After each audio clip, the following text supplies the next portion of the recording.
Another heart drug seems to have failed. And the question is why? What is it that is going on that is causing pharma to lose serious money?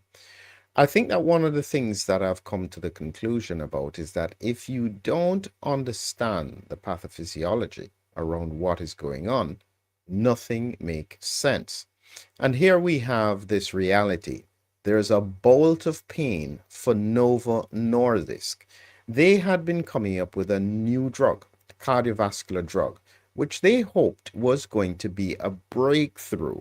And so they had this new drug, Ziltivekimab, and it was going through phase 3 of a Zeus trial. But guess what?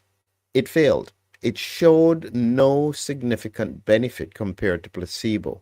And the shares in Novo Nordisk fell about 7% of their value because this drug showed it was failed to reduce the risk of major adverse cardiovascular events, death, non-fatal heart attack, and non-fatal stroke compared to placebo. And as a result, it's not working. What in the world is going wrong? I've been predicting this for some time, and I'm here to say that if there is no consideration for what is happening and why it is happening, this kind of pattern is only going to continue. And here is what I was doing. I've been looking at the data from the UK, looking at what is happening across multiple organ systems. And in this case, I was looking at cardiovascular systems for some time, and the data very clearly showed there was a problem. There was 250% increase in hypertensive and heart disease, pericarditis is up, cerebrovascular disease is up. All of these heart-related conditions are rising in a way that doesn't make sense. Guess what they did or didn't do? And if you're interested in this here, look in the description below. There will be a link so that you can get access to the course with the full dashboard and an ebook and all the presentation slides, because people need to understand what is going on. Why are all these things happening? And there's an important point that I want to make about what they did with regards to this study that, in my view, set them up for failure. So when you look at the design of this study, and it's shown here, this was the rationale and design. This was in January of 2026. And they were excited about testing this. It's an injectable drug looking at cardiovascular outcomes. Important to note that when we are thinking about this drug, you have to understand what it was trying to do. So follow along here. It's an injectable drug, Ziltivekimab. What it's targeting is interleukin 6.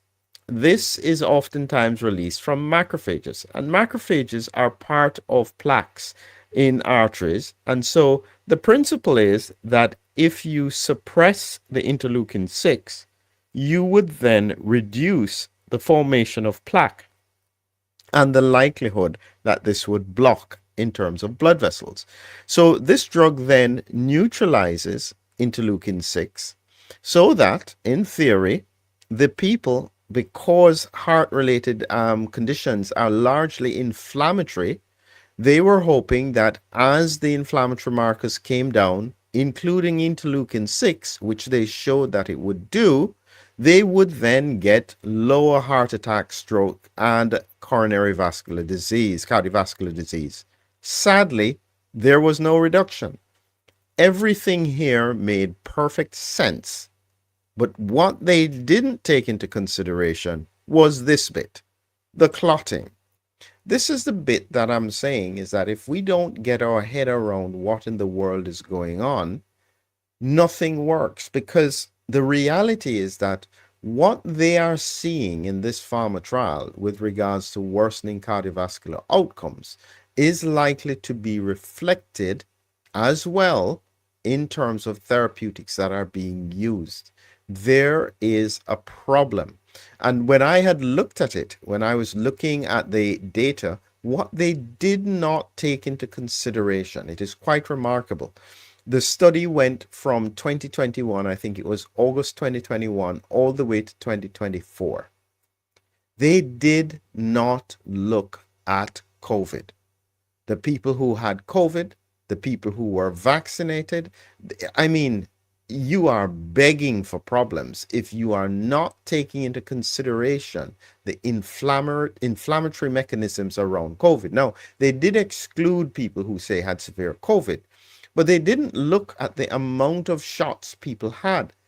Anybody who understands about spike protein and spike protein inflammatory responses should know that you have got to look at that. And this is part of the presentation here. You can see very clearly that when you inject spike protein, it literally is lining all the blood vessels in the body, heart, kidneys, somewhat lungs, brain. If there is anything that it targets is blood vessels. And so what it's likely to be doing is therefore increasing the risk of clotting across the board. And what I've explained very, very often is that when you look at the drivers in terms of what is happening with regards to the blood vessels and blood vessel pathology, you will then realize why this is the major problem, because COVID does this kind of damage to the blood vessels. It makes all these potholes. It's what we call the vascular endothelium. It's supposed to be nice and smooth, almost like a carpet. But if you have recurrent exposure of spike protein, this is like what is going to happen. They did not take that into consideration. And so therefore, what that means is that they would do the study looking for improved outcomes by just targeting one aspect of the trajectory of disease. This is fundamentally going to break all the systems. You cannot go forward at this point and exclude what is happening or what has happened and is happening from the pandemic. It is, I don't want to say the word ludicrous, but this is what it feels like. There needs to be a much better way of looking at these outcomes. So just so that you are aware in terms of what we're talking about here, just a reminder, when we look at the changes, hypertensive, heart and kidney disease have risen the highest. And this is from hospital episode statistics. So this is not broadly across the population. This is looking at people who are admitted to hospital. What were the characteristics of them? And this is important because the people who have major cardiovascular events are going to get admitted to hospital. And you can see all of these conditions are rising: myocarditis, valve disease, hypertensive renal disease, portal vein thrombosis. All of these conditions are rising. And this is therefore likely to be the major factor as to why we are seeing these unusual patterns. And when you think about what they did and you look carefully at the rationale with the study, and this is coming back now to what it is that they were looking at, they then took a cohort of patients. So this is from the trial study. And their principle was cardiovascular inflammation is a major determinant of atherosclerotic disease. This is why people get plaques, because it's more inflammatory than anything else. Inflammation in combination with high cholesterol is what will accelerate the deposition of plaques, which will then cause heart disease. So they were targeting this particular cytokine, interleukin 6. And so they were planning to block this and, in theory, have better outcomes. Now, when you looked carefully, they had over 6,000 participants with, and this is ASCVD, which is atherosclerotic cardiovascular disease, chronic kidney disease, and systemic inflammation. Makes perfect sense. They were then randomized. So they gave them and randomized 1-to-1. Either they received Ziltivekimab 15 milligrams subcutaneously every month, or a placebo. The mean age was about 70 years old. Most of them were men. 92% had hypertension, 65% had diabetes, and 41% had heart failure. This is what I'm saying, is that when you look at this pattern, this is exactly the cohort that is affected. Now follow this. Watch again. 92% had hypertension, 65% had diabetes, 41% had heart failure. So when you think about that in the connection, in the context of what I'm talking about with regards to the drivers for vascular disease, you can see here, hypertensive, renal vascular, this went up 250% in terms of hospital admissions. Pericarditis up 127%. Cerebral artery occlusion up 77%. Myocarditis up 84%. It is no wonder that on this background, testing a new drug without identifying who may have these characteristics is destined for failure. I could have told them that. You know how much billions they would have saved if they were just listening to these videos and they were taking that into consideration, if they were trying to identify who was most at risk, not just based on their CRP, but whether or not they actually had microclotting occurring in their blood. Imagine the billions that they could have saved if they were just thinking outside the box. This is the problem we've got at the moment. Too much of science is stuck in a narrative.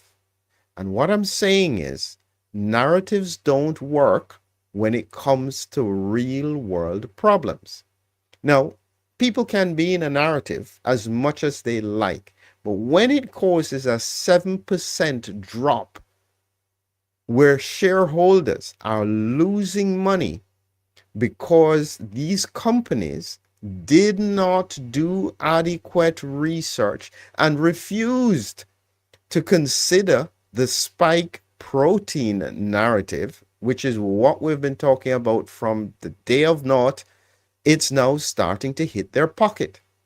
This is where I guarantee you, we've had the falsidaries, so people are now starting to be aware there's a problem.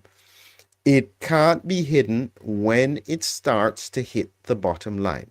I am telling you this, if there is one thing that is going to change the trajectory of what is happening, is that you're going to see pharma companies losing money because they can't take into consideration pathophysiology. Because if they did, they would have to acknowledge there was a problem. And so therefore they are gambling that the problem is going away. I tell you, they can't gamble anymore. They need to get back to basics. They have to start asking the question, why is this happening? And how bad is it? You can't pretend forever.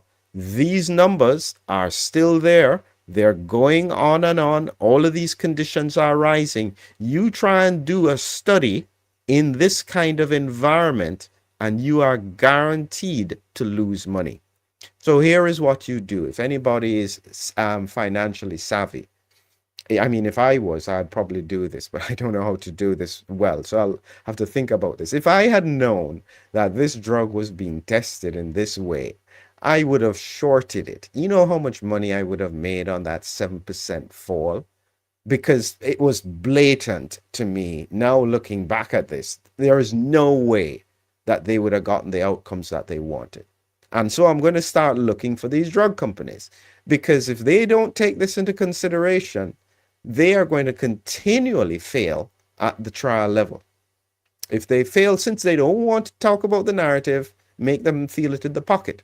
Just study it, look out for the companies, wait for their results coming up. If they're doing something that involves this trajectory, this is why I'm saying to you, if you are savvy, get access to this information, because it will allow you to help predict what is going to happen next. It's like being it's like having the betting advantage, because you know based on these numbers, if they haven't taken it in consideration, you just have to look at the study and check and see if they have specifically looked for vaccination status. If they have not done that, you know, okay, your predictions are not going to align. And that's a short, in my view. That's what you do to them until they get it in their head that they need the research to be done. That's my thought of the day. And hopefully, maybe if I get enough sense on it, I will start studying it myself. But let's see. Just a reminder before I go, again, look in the description if you want access to this dashboard. This is what you would do to know what's happening and to get an idea, because I go through the full explanation as to why I think these changes are happening. Now, this is my analysis, but it's better than absolutely nothing. And I think actually it is pretty accurate in terms of predicting what is going on. And secondly, remember, if that is due to be coming out now. We're happy for the support. The secrets of nitric oxide, how this master molecule can protect you. This is an important piece of information. So look out for that. Get a free chapter in the link below. We are very happy for your support. Thank you all very much for being with me, and I hope that you have a wonderful evening.